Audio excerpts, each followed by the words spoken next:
Welcome to the series of final term preparation. ये final term की preparation series की video है। Complete series इस चैनल के ऊपर अपलोड की जा रही है और आज की वीडियो के अंदर आपको MGT 411 की फ़ाइनल टर्म की प्रिपरेशन के लिए सॉल्व पास पेपर करवाए जा रहे हैं, जिसके अंदर आपको इंपॉर्टेंट सॉल्व MCQs भी करवाए जा रहे हैं और इंपॉर्टेंट क्वेश्चन एंड आंसर भी सोल्यूशन के साथ करवाए जा रहे हैं। तो शुरू करते हैं आज के इस ट्यूटोरियल को। आपके सामने इंपॉर्टेंट क्वेश्चन हैं जिनके आंसर्स आपको MCQs के बाद करवाए जाएंगे। पहले ये कि what is discount rate, discount rate क्या है। उसके बाद ये कि why the aggregate demand curve slope down.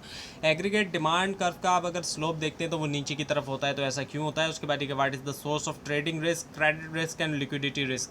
So source क्या है ट्रेडिंग रिस्क का, क्रेडिट रिस्क का, लिक्विडिटी रिस्क का। उसके बाद ये what is the effect of an increase in potential output on inflation and output, यानी कि क्या इफेक्ट होता है अगर इंक्रीज़ हो जाता है पोटेंशियल आउटपुट जो है और उसके अंदर इंक्रीज़ होता है तो उसका महंगाई के ऊपर और आउटपुट के ऊपर क्या जो है वो इफ़ेक्ट होता है। उसके बाद ये what is target funds rate, target funds rate जो है वो क्या है। तो आपके सामने MCQs है। अब MCQs करने के बाद आपको जो है वो करवाए जाएंगे इंपॉर्टेंट क्वेश्चन एंड आंसर। तो पहला ये कि core principle of money and banking include each of the following except, यानी कि जो कोर प्रिंसिपल है मनी एंड बैंकिंग के उसमें तमाम ऑप्शन जो है वो शामिल है सिवाय एक को छोड़ के, वो है कि ऑल पीपल एक्ट रैशनली। तो ऐसा नहीं होता कि तमाम लोग एक्ट करते हैं रैशनली तौर पे, सो सिवाय इसको छोड़ के। बाकी time has value, information is basis for decision और रिस्क रिक्वायर कंपनसेशन भी है। उसके बाद देखिए इनमें से कौन सा जो है वो ऑप्शन फाइनल मोड होता है पेमेंट का, वो मनी होता है यानी कि पैसा। और उसके बाद देखिए the one you can get from bank, जब वो चीज़ जो आप हासिल करते हैं बैंक से, जब आप अपना चेकिंग अकाउंट जो है वो ओपन करते हैं तो आपको क्या मिलता है, डेबिट कार्ड मिलता है बैंक की तरफ से। उसके बाद देखिए इनमें से कौन सा जो है वो ट्रू होता है डायरेक्ट फाइनेंस के लिए, वो ये होता है कि इंडिविजुअल जो है वो बोरो करते हैं डायरेक्टली जो है सेवर्स से। उसके बाद ये क्या, अगर एक इन्वेस्टमेंट जो रिटर्न करती है $1000 जो है of the time and $6000 of the time, so जो एक्सपेक्टेड वैल्यू है इन्वेस्टमेंट की वो क्या है, $800। और उसके बाद ये कि डैश जो इनमें से स्ट्रेटजी होती है रिड्यूस करने की ओवरऑल रिस्क, तो इन्वेस्टमेंट करते हुए अपोजिंग रिस्क के साथ वो है हेजिंग करना रिस्क को। और उसके बाद ये कि टर्म स्ट्रक्चर जो होती है इंटरेस्ट रेट की, उसको एक्सप्लेन किया जा सकता है इनमें से किसके ज़रिए, वो किया जा सकता है कुछ इस तरीके से, दोनों के ज़रिए एक्सपेक्टेशन हाइपोथेसिस और जो लिक्विडिटी प्रीमियम थ्योरी है। उसके बाद ये कि एक इंडेक्स नंबर जो है वो वैल्यूबल टूल होता है, क्यों होता है, क्योंकि इंडेक्स प्रोवाइड करता है मीनिंगफुल मेजरमेंट स्केल कि कैलकुलेट किया जाए परसेंटेज चेंजेस को। उसके बाद ये कि जो डिफरेंस होता है बैंक रिजर्व्स और उनके जो रिक्वायर्ड रिजर्व होते हैं वो इक्वल होता है इनमें से किसके, वो होता है एक्सेस रिजर्व्स के। और उसके बाद ये कि what matter most during a bank run is, क्या होता है ज़्यादातर, सो लिक्विडिटी होती है बैंक की। और उसके बाद ये कि परचेज एंड अजम्पशन मैटर जो होता है डीलिंग का, उसके under with the failed bank FDIC जो है वो क्या करता है, फाइंड करता है दूसरे बैंक को कि वो टेक ओवर कर लें इंसॉल्वेंट बैंक को। उसके बाद ये कि स्टेबल इन्फ्लेशन इम्प्लाई करता है इनमें से किसको, वो है कि इन्फ्लेशन जो है वो प्रिडिक्टेबल है। और उसके बाद ये कि इनमें से कौन सा जो है वो एक्सटेंडेड है यूजुअली ओवरनाइट के साउंड किया जाए इंस्टीट्यूशन को बहुत ही छोटी शॉर्ट टर्म बेसिस के ऊपर, वो होता है प्राइमरी क्रेडिट। उसके बाद ये कि इनमें से किससे मुराद इंस्ट्रूमेंट होते हैं जो कि डायरेक्टली नहीं होते हैं under the control of central bank, वो है इंटरमीडिएट इंस्ट्रूमेंट्स। और उसके बाद ये कि जो रिस्क होता है इंसॉल्वेंसी का, वो बेसिकली रिस्क होता है किसका, asset value falling below liability value. और उसके बाद ये कि आइडिया ये कि सेंट्रल बैंक को इंडिपेंडेंट होना चाहिए पॉलिटिकल प्रेशर से, ये जो आइडिया है ये क्या है, रिलेटिवली तौर पर ये न्यू आइडिया है। और उसके बाद ये कि इनमें से कौन सी टाइप जो है ट्रांजैक्शन की अफेक्ट करती है बैलेंस शीट दोनों की, सेंट्रल बैंक और बैंकिंग सिस्टम। इसके अलावा all of the given option है जिसके अंदर हमारे पास ओपन मार्केट ऑपरेशन भी आ जाता है, central bank extension of discount loan भी आ जाता है।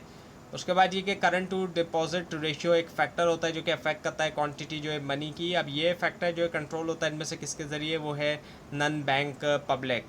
और उसके बाद ये कि अगर एक कस्टमर करता है विड्रॉल 3 मिलियन रुपीज़ का फ्रॉम वेयर, जहाँ पर सेंट्रल बैंक जो है वो बैंक जो डिटेक्ट करेगा इस विड्रॉल को, वो होगा रिज़र्व इसका आंसर है, रिज़र्व से। उसके बाद ये कि एक सेंट्रल बैंक जो है एज अ बैंकर बैंक का बैंक होता है सेंट्रल बैंक, वो परफॉर्म करता है इनमें से कौन से रोल, तमाम जितने भी आपको ऑप्शन दिए गए, लोन भी प्रोवाइड करता है वो, और पेमेंट सिस्टम मैनेज करता है, ओवरसी करता है कमर्शियल बैंक और फाइनेंशियल सिस्टम को। उसके बाद एक इनमें से कौन सा जो है ऑप्शन को रिप्रेजेंट किया जाता है इनकम स्टेटमेंट के जरिए बैंक की, वो होता है परफॉर्मेंस ऑफ बैंक की परफॉर्मेंस से। उसके बाद ये क्या अमंग दी एसेट साइड, अब जो एसेट साइड होती है बैलेंस शीट की बैंक सेंट्रल बैंक की, इनमें से कौन सा आइटम रिप्रेजेंट करता है फंक्शन जो है सेंट्रल बैंक का एज अ बैंकर बैंक, वो होता है loan to the commercial bank. और उसके बाद ये कि जो मॉनेटरी बेस और जो क्वांटिटी होती है मनी की, वो उसका क्या होता है, आपस में डायरेक्ट रिलेशन होता है। उसके बाद ये कि जब करेंसी जो कि लोग होल्ड कर रहे हैं वो लूज़ करती है वैल्यू बहुत तेज़ी से, तो क्या बिहेवियर होगा लोगों का, वो स्पेंड करेंगे पैसा जितना क्विकली पॉसिबल हो सके। उसके बाद ये कि डैश जो है हमें बताता है कि क्यों हाई इन्फ्लेशन और हाई मनी ग्रोथ जो है होती है आपस में एक दूसरे के साथ, और एक्सप्लेन करता है कि क्यों कंट्रीज़ की हो सकती है मनी ग्रोथ जो कि है हायर देन इन्फ्लेशन, ये क्वांटिटी थ्योरी ऑफ मनी से हमें पता चलता है। उसके बाद ये कि नॉमिनल मनी डिमांड रेज करती है डैश, जैसे कि ज़्यादा इनकम का मतलब ये होता है कि ज़्यादा स्पेंडिंग जो कि रिक्वायर करता है ज़्यादा पैसा, ये होता है नॉमिनल इनकम। और उसके बाद ये कि रेट जो कि चेंज करता है अगर if one of the following component जो है एग्रीगेट डिमांड का जो कि सेंसिटिव नहीं है रियल इंटरेस्ट रेट से, वो अप जाता है अगर पोटेंशियल आउटपुट चेंज होता है, वो है गवर्नमेंट स्पेंडिंग। अब इसके बाद ये कि इनमें से कौन सा फैक्टर इन्फ्लुएंस करता है सेंसिटिविटी को करंट आउटपुट टू इन्फ्लेशन के, वो होता है all of the given option, जितने भी ऑप्शंस आपको दिए गए हैं। उसके बाद ये कि अगर करंट आउटपुट लोअर होता है पोटेंशियल आउटपुट से, सो रिजल्टिंग जो नतीजा रिसेशनरी गैप होता है वो प्रेशर डालता है किस तरफ जो है इन्फ्लेशन के ऊपर, और करता है सबब बनता है कि शॉर्ट रन एग्रीगेट सप्लाई जो है वो शिफ्ट हो जाए डाउनवर्ड, सो इसका जवाब है डाउनवर्ड। और उसके बाद अब आपके सामने मौजूद है question and answer, important question and answer. तो पहला है डिस्काउंट रेट। डिस्काउंट रेट क्या होता है, सो इंटरेस्ट रेट जो कि चार्ज करते हैं सेंट्रल बैंक्स लोन के ऊपर कमर्शियल बैंक्स को।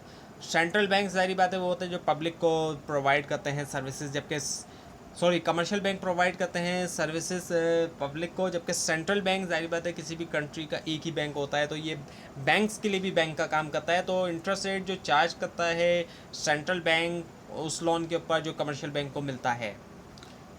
अब ये कि एग्रीगेट डिमांड कर्व को आप देखते हैं तो वो नीचे की तरफ क्यों जाता है, उसका जो कर्व है स्लोप जो है उसका नीचे की तरफ क्यों है, क्यों, पहला ये कि हायर इन्फ्लेशन की वजह से जब महंगाई बढ़ती है तो जो रियल मनी बैलेंस होती है उसके अंदर कमी आ जाती है, जो परचेसिंग पावर होती है ज़ाहिर बात है उसके अंदर कमी आती चली जाती है।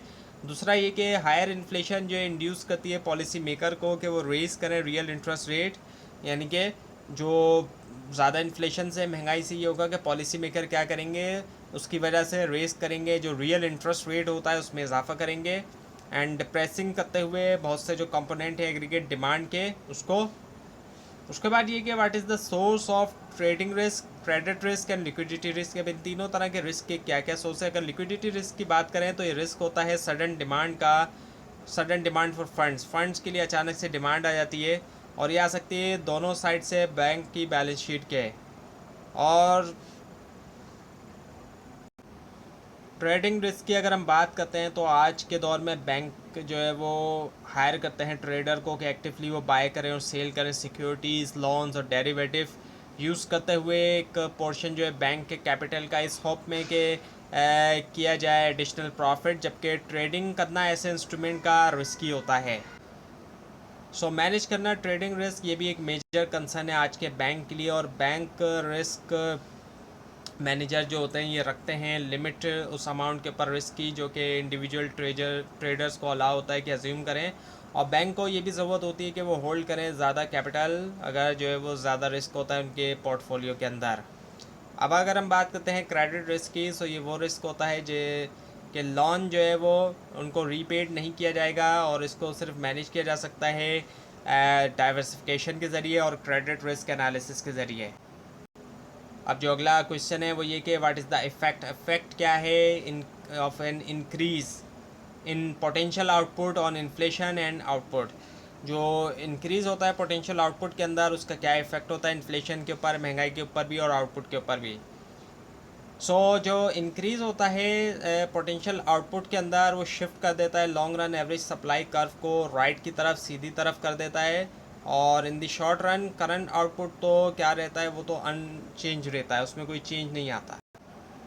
अब क्योंकि करंट आउटपुट तो है, अब ब्लो है, नीचे है पोटेंशियल आउटपुट से, सो जो नतीजन रिसेशनरी गैप होता है वो क्या करता है, डाउनवर्ड प्रेशर करता है इन्फ्लेशन के ऊपर, और आउटपुट जो होता है इवेंचुअली तौर पर शुरू हो जाता है बढ़ना।